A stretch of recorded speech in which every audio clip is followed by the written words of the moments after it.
Welcome back to this month's edition of Trash Talk Tuesday. In this March edition, our topic focuses on viewing organic material as a valuable resource. We will discuss composting, food scrap disposal methods, and resources available to start a community garden. Organic materials are sources of matter containing carbon compounds. This material covers a large range of things, including garden material such as lawn clippings, branches, and leaves, food material that can be cooked, or raw food such as fruits and vegetables, food soiled paper like used napkins, coffee filters, and even greasy pizza boxes. They also include clean and dry paper products, cartons, and tissue paper, and clean, untreated wood with no paint or stain. These materials are very common and things we interact with every day. Organic materials are all around us. The great thing about organic materials is that most, if not all of them, can be composted, meaning we can close the waste loop and create new material.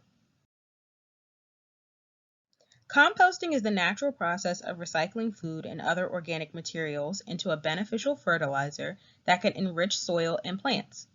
Anything that grows decomposes eventually. So composting simply speeds up the process by providing an ideal environment for bacteria, fungi, and other decomposing organisms such as worms to do their work. The resulting decomposed matter, which often ends up looking like fertile garden soil, is called compost. It is rich in nutrients and can be used for gardening and agriculture. There are certain ingredients needed to create a valuable compost, which include nitrogen, carbon, water, and air. The nitrogen comes from organic materials referred to as greens, which will make up 70% of your ingredients. These include green leaves, garden waste, flowers, vegetable scraps, fruit peels, grass clippings, seaweed and kelp, and plant cuttings.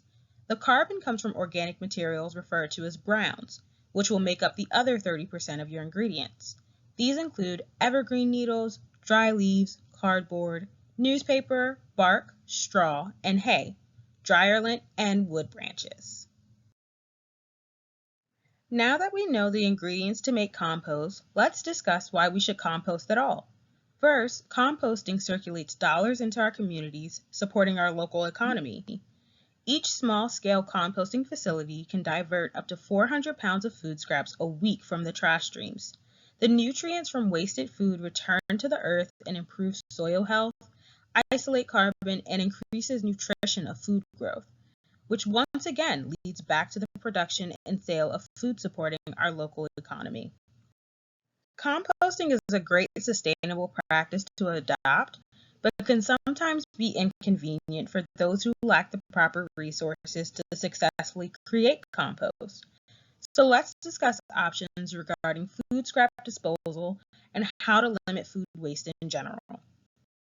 Here are a few tips to reduce food waste and save money. First, before shopping, plan your meals, check your pantry and fridge before making a grocery list. Add into your local economy by supporting local farmers and markets, and be aware of the best buy and sell by dates. In your kitchen, it's a best practice to keep a kitchen diary to track the food you throw away. Try preserving, canning, and pickling foods. Store food properly to extend shelf life, and always ensure you are using older items first. When you go out to eat at a restaurant or pick up food, ensure you are ordering only what you can eat. If you are not a fan of the predetermined sides that come with a meal, swap them out for something that you will eat. Don't rush to order more food, and lastly, ask for carry-out boxes for leftovers and make sure you eat them. It is even more sustainable if you bring your own Tupperware with you. If composting is not an option for you and you find yourself creating excess food waste, be sure to visit one of our residential drop-off centers, the 32nd Street Farmers Market, or the Jones Fall Expressway Farmers Market to drop off food scraps. These food scraps are given to compost haulers as well as local farms that use the scraps as feed for their hogs. The drop-off sites accept fruits, vegetables, eggshells, gourds, grains, and bread, cooked pasta, coffee grounds, and tea bags without tags and staples, plastic bags, dairy, meat, oils, paper products, Produce stickers, compostable bags, and tableware are not accepted at food scrap drop-off centers. Living sustainably does not have to be something you do on your own. There are many opportunities for you to volunteer to help create a greener Baltimore. This can even be done in your own community, and DPW can provide resources to help. An easy way to get involved is by creating a community garden. A community garden allows for collaboration within your community to take an open space that will allow for the growth of a garden. Everyone in the community can support helping and maintain the garden and can even help feed your community. A community garden also allows for more green space within your community, making it look more attractive and cleaner. It also helps in the production of fresh food for everyone in the neighborhood. You can even host cooking classes using the produce grown in the community garden. A community garden is for the community, so it allows for the community ownership within your neighborhood and gives everyone a chance to participate in this local sustainability practice. Lastly, community gardens help reduce pollution runoff as plants absorb water. There are many resources available through DPW to assist with composting and starting a community garden.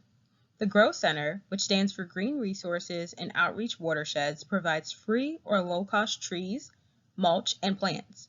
They even provide multiple free workshops centered around community greening, installing rain barrels or rain gardens, and composting. Check out the Spring Grow Center workshop schedule on DPW's website to register today. Thank you for tuning in to this month's edition of Trash Talk Tuesday. Be on the lookout for next month's edition of Trash Talk Tuesday, which will be our Earth Day edition. If you have any questions, you can email us at recycling@baltimorecity.gov. See you next month.